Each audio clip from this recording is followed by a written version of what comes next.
Kim Sauer at Prod17 2017, and I've got a panel of people who will be discussing counterfeit materials and systems around it and how to manage that. So I've got Dave Bennett from Mertec, Mark Goodwin from Ventec, and Michael Ford from Aegis. Welcome to the panel. So let's go straight into the issue first. So let's define the issue of counterfeiting. So if I can just start with you, Dave. I mean, obviously, it's something that plagues many different industries. My involvement in this is a previous, nothing to do with Mertec. This is something that I'm a shareholder in a patent, which has been looked at for things like the World Cup for security badges, for companies like Diageo for their whiskey bottles. All of the issues where counterfeiting is a real big concern. And of course, being in this industry for so many years, I'm very aware of the issues that the counterfeit components are causing. And we started having a little chat and thought maybe I could contribute with telling a little bit about how our system is, I believe, unbreakable. So maybe that could help. Yeah, so a solution on that. Mark, from a materials point of view, obviously that's something, it's a product that can be copied, can be counterfeited. What's your experience going back a little bit as to how serious this issue is? Well, the issue is actually becoming more serious because materials are becoming a component in the system rather than just laminate materials being the plastic that supports the copper that is the interconnect. When it was this, to some degree, one material, another material, you can substitute one for another without a functional difference to the circuit, maybe some reliability issues, but not functionally changing the performance of the system.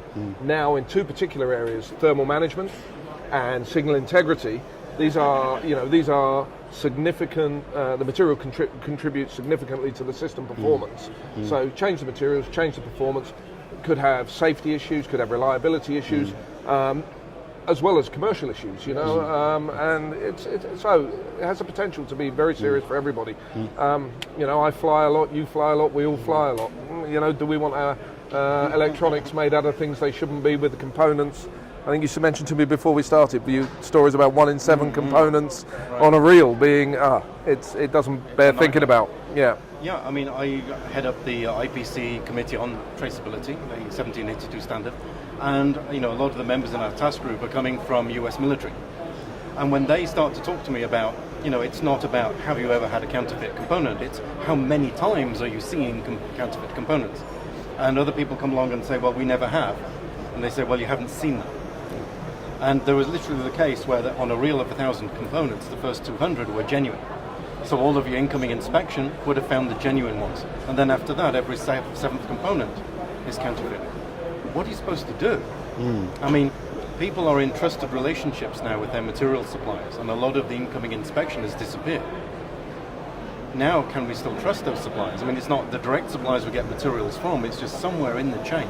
Somebody's made a bad decision, substituted something in that they shouldn't, or even have been malicious in their attempt to try and get stuff. How do you even do that, mate? 1 in 7. So I know. I mean, who's going to make a profit out of dereeling all of the parts, mixing them all together, and then putting them all back on a reel and selling them?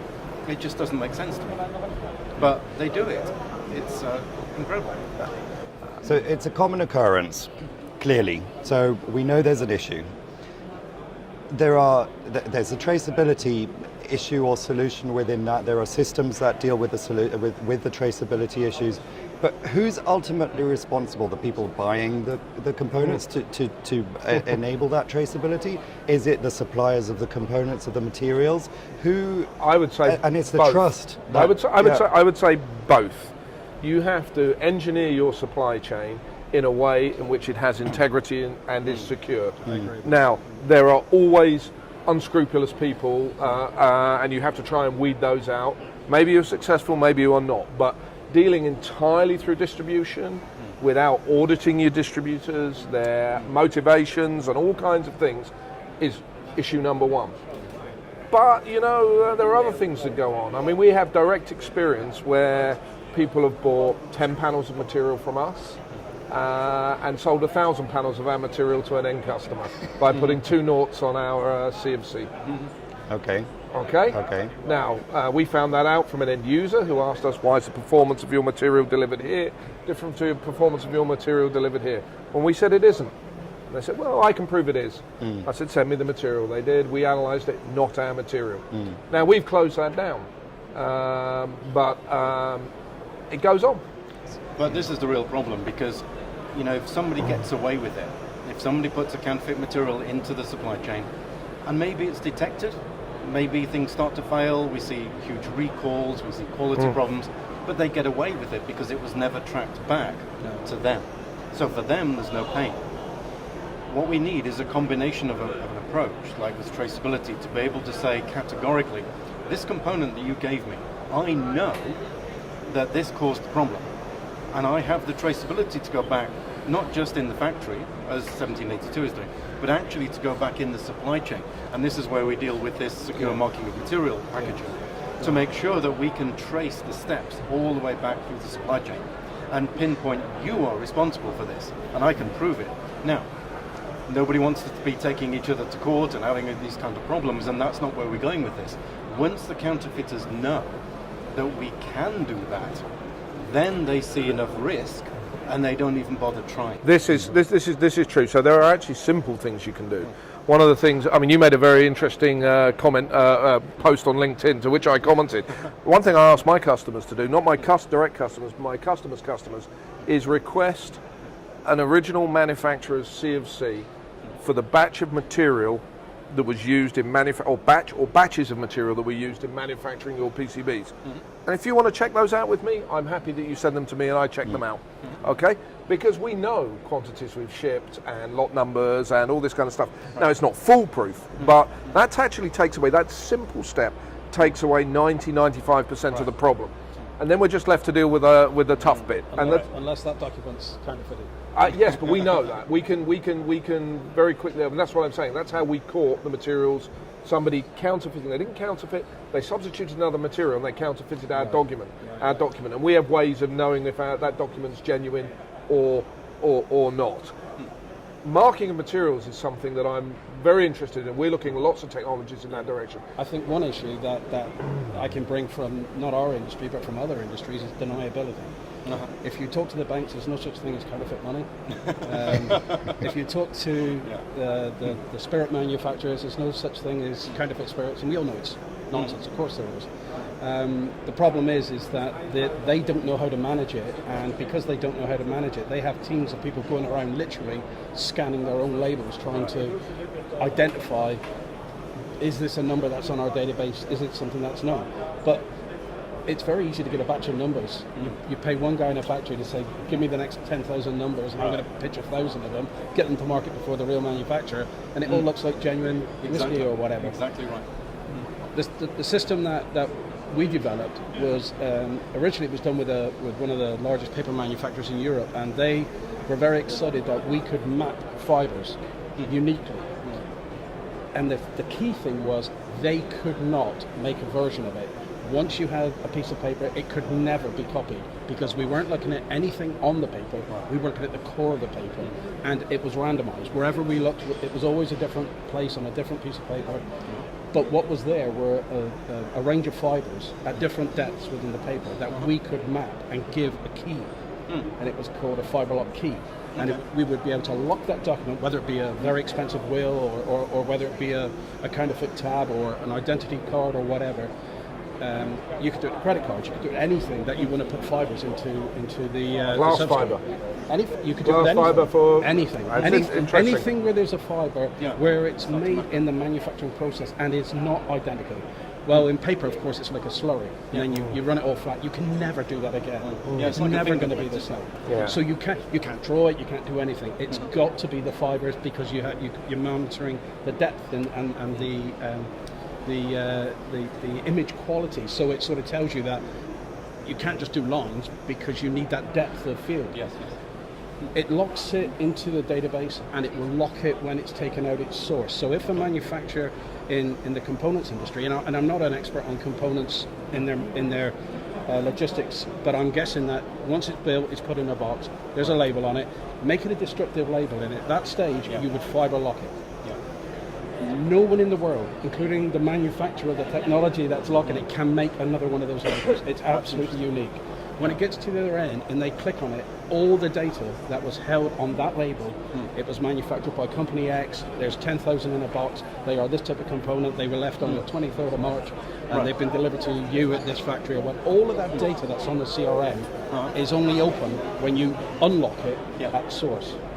That's very interesting, because you can then be absolutely sure that what was put into the box comes out of the box and nobody tampered with it. And if something's wrong then, it's the manufacturer's fault. Their systems have got a problem internally. Which is, who knows? But, who knows? Yeah. But, you know, together with that information, I mean, you could also transfer information about the component itself. Yes. So with electrical components, you know, there's quite a lot of variations in the sizes and shapes and geometries, stuff like that. But, you know, once you've got that secure link, you can start to make a complete digital connection throughout the whole of the supply chain. Exactly. That gives benefit to manufacturers because they don't need to scan stuff in. So we've got a business case. They're willing to pay for that now because we're saving them money at the receipt of goods. You also mentioned something earlier about legality. If you're a high-flying lawyer and somebody's driven their car into a bridge because the steering column packed up, or the electrical steering column packed up, and the lawyer sat in the court and he says, so what was the reason? What did you find out? Well, under analysis we found out there was counterfeit components. Okay. He's going to look at that and say, right, how could the manufacturer of that board, who is now the guilty party, how can I go for him because he's used these improper components? And the only defense they've got is everybody's got this problem. There is no way to fix it. As soon as there is a way, say it is my idea, as soon as the legal people of the world know there is no excuse for an illegal product turning up anymore, you're dead. You have no defense. You're finished. And that is one of the things. You can deny it all you want, but once it's out there and people know there's 100% proof way to stop any counterfeit product getting from the manufacturer to the end user, and you can guarantee 100% that is what left there, then as far as litigation goes, you're in trouble if somewhere in there's counterfeit. But is that each component marked, or is that a label on a box? Well, it depends. It can see down to sort of 1 centimetre by 1 centimetre is typically what they're mapping because of the size of the fibres, but it could probably do smaller. It's got very advanced optics. It takes a second to lock a piece. If you get a document, bing, it's done. It's instant. And as what it does is about a 12-digit what we call fibre lock key, and that fibre lock key is generated in part by the density and amount of the fibres. It's absolutely unique to know this piece of paper, whether it be whatever type of document. So we could use that for like labels on boxes of materials, but also for high value components like disk drives or screens. You could actually put.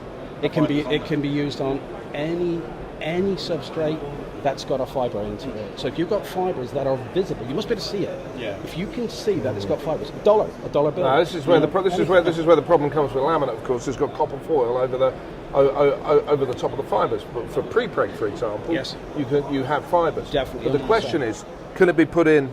Does it have to be put in at the fibre stage, or could it be put in at the coating stage of actually turning that glass fibre into a pre-preg? It's got to be viewable. Yeah. It's got to be viewable when you ship it and when it's taken into the end user. Yeah, I get that, but you can see I don't understand your process, but if you say when we finished our process and our product's ready to go, there is a visible fibre there, it can be locked. Right. So what it says to me, there are certainly solutions out there in the market to deal with the situation. There are associations, the IPC, dealing with this with the situation on a, I suppose, industry-wide level, and there are company-centric solutions that ensure that their supply chain is that they ensure the supply chain integrity. So quite a complex subject, as always, to discuss. Great hearing your views on this panel, and I'm sure if people want to take the discussion further, they can reach you on your various LinkedIn channels, and I know you're all very active on that. So thanks once again for participating. Pleasure. Great. Thank you. Thanks, Kim.